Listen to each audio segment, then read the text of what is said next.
সভাপতি জনাব কাজী খলিলুর রহমান, আমার সামনে যারা উপস্থিত আছেন, 1000 ছাত্র জনতা নিহত হয়েছে।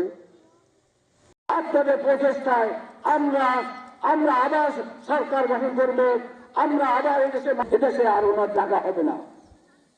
উপস্থিত সম্মানিত বৃন্দ, তাদের কি এদেশে বাংলাদেশে না আসতে পারে, এর জন্য অনেক ষড়যন্ত্র চলতেছেন। এই ষড়যন্ত্র রুখে অনেক ষড়যন্ত্র করতেছেন।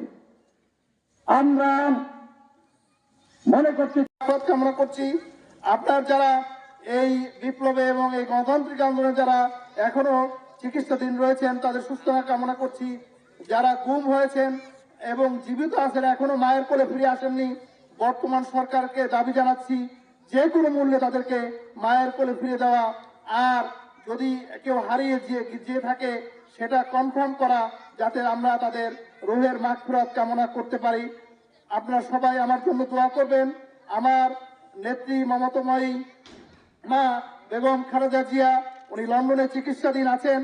উনি গত 2016 সালে যখন চিকিৎসাধীন ছিলেন তখন তার খেদমতের সুযোগ পেয়েছি। এখন আমি বাংলাদেশ থাকার কারণে সেই সুযোগটা আমি পাচ্ছি না। ওনার জন্য আমি প্রাণ ভরে দোয়া করছি, আপনারা ওনার জন্য দোয়া করবেন। আল্লাহ ওনাকে সুস্থান করুক এবং ওনার নেতৃত্বে ইনশাল্লাহ আগামীতে একটি জাতীয় সরকার প্রতিষ্ঠিত হোক।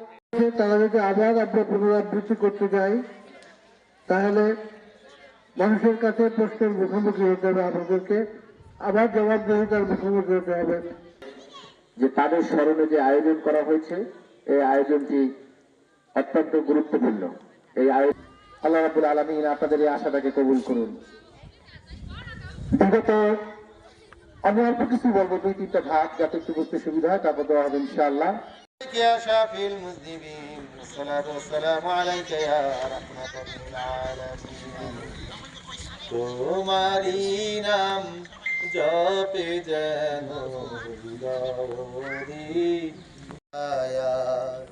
ইয়া ইলাহি শোনো শোনো কবুল এখনই তারা এই বিএনপিতে সক্রিয়। তাই জনতা